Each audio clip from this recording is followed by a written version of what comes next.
pour former un adjectif. Donc, commençons par un suffixe tricorant, able, pour obtenir des adjectifs. Il a principalement trois sens, à savoir capable de, susceptible de ou apte à. Donc, avec les exemples: believable, croyable; desirable, désirable; durable, durable; changeable, changeable.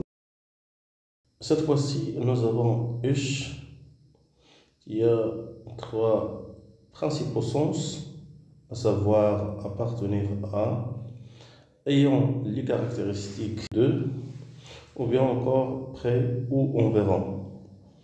Les exemples: English, Spanish, c'est-à-dire qui appartient à l'Angleterre ou bien à l'Espagne. Pour les caractéristiques, nous avons babyish, c'est-à-dire bébête, ayant les caractéristiques d'un enfant, comme le comportement. Pour le dernier cas, 50ish, c'est-à-dire ayant environ 15 ans. Nous avons less, qui est très courant, qui a le sens de sans, au sens de l'absence, le manque ou l'exclusion des choses ou des personnes. Il a le sens de sans. Donc, par exemple, homeless, c'est-à-dire sans abri, sans logement, ou encore colorless, sans couleur, incolore. Donc, less à entrer sur des noms pour donner des adjectifs.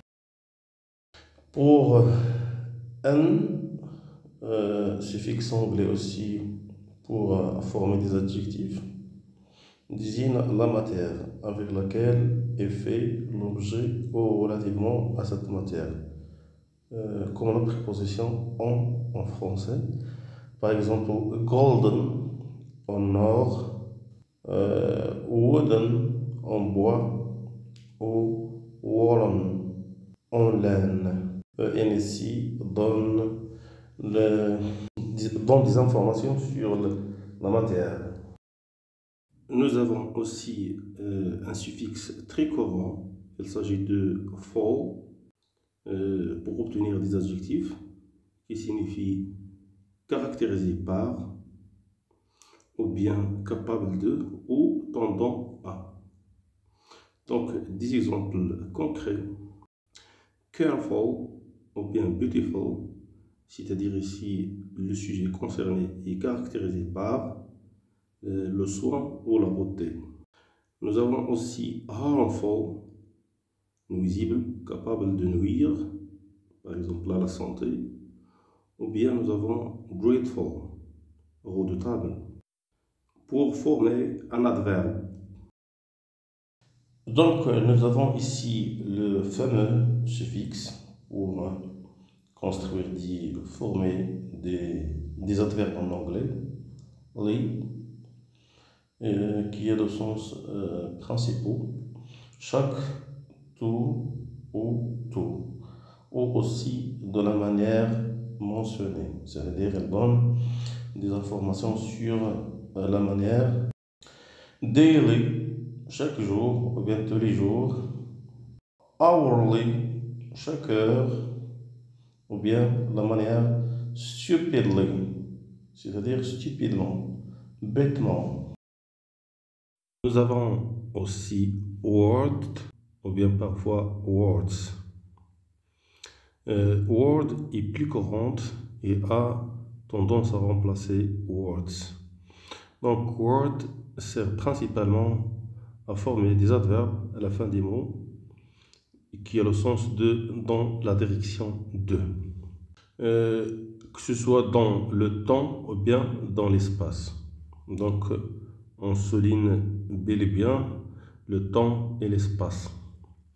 Donc, quelques exemples. Forward, en arrière, donc c'est un adverbe de direction. Ou bien le contraire, backward, en arrière, ou bien encore upward, en montant, c'est-à-dire vers le haut.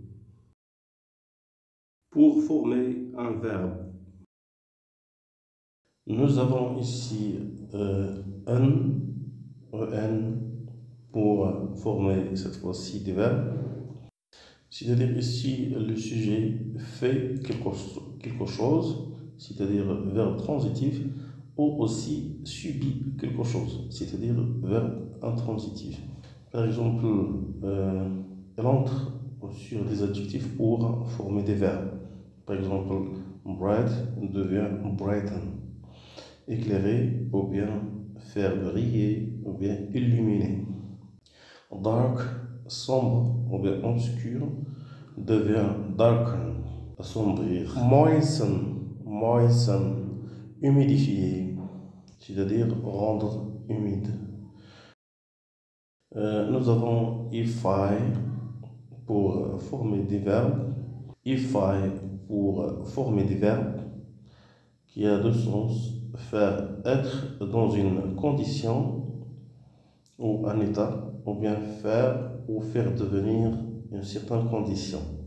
Donc nous allons faire être et faire devenir. Par exemple, intensify, intensifier, amplify, amplifier, gasify, gazifier.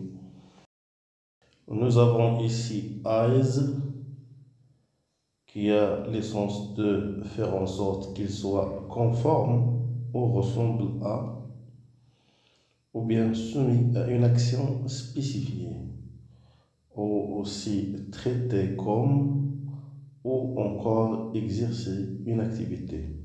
Donc le suffixe eyes fait toutes ces fonctions. Exemple, crystallize, cristalliser, criticize, critiquer.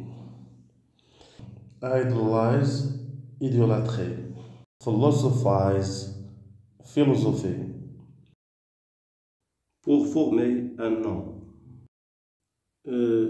Nas aussi est un suffixe pour obtenir un nom. Il a principalement deux significations, à savoir état ou qualité. Par exemple, illness, qui veut dire maladie, donc c'est un état. Brightness, de l'adjectif bright, brillance ou éclat, donc c'est une qualité. Nous avons aussi smoothness, douceur, donc aussi un suffixe très courant, dam à la fin des noms, qui a aussi principalement trois significations. Il peut indiquer une qualité, l'appartenance à un domaine ou une classe de personnes. Exemple du mot très courant, freedom, liberté. Il a entré sur l'adjectif free, libre, pour donner liberté. Earldom, comté, donc c'est une appartenance. Kingdom, royaume, classe de personnes qui appartiennent à un royaume par exemple. Aussi, il y a le suffixe hood qui exprime les deux statuts des personnes dans un groupe ou un environnement, c'est-à-dire l'entourage. Donc les exemples pour bien comprendre, childhood, l'enfance, donc c'est un statut des personnes au sein d'une société.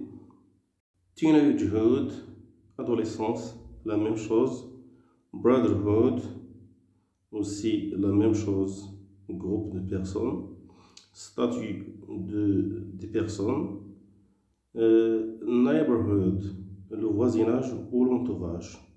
Neighbor, le voisin. En ajoutant hood, on obtient le voisinage ou l'entourage. Donc, maîtriser les suffixes en anglais facilite beaucoup la progression et l'amélioration en anglais et comprendre aussi l'anglais. Donc, si vous avez appris quelque chose en anglais, n'hésitez pas de réagir positivement à la vidéo en mettant des j'aime ou bien des commentaires motivants. Ou bien si vous regardez pour la première fois Anglais Facile, merci de vous abonner à cette chaîne pour recevoir les prochaines publications. Et à la prochaine.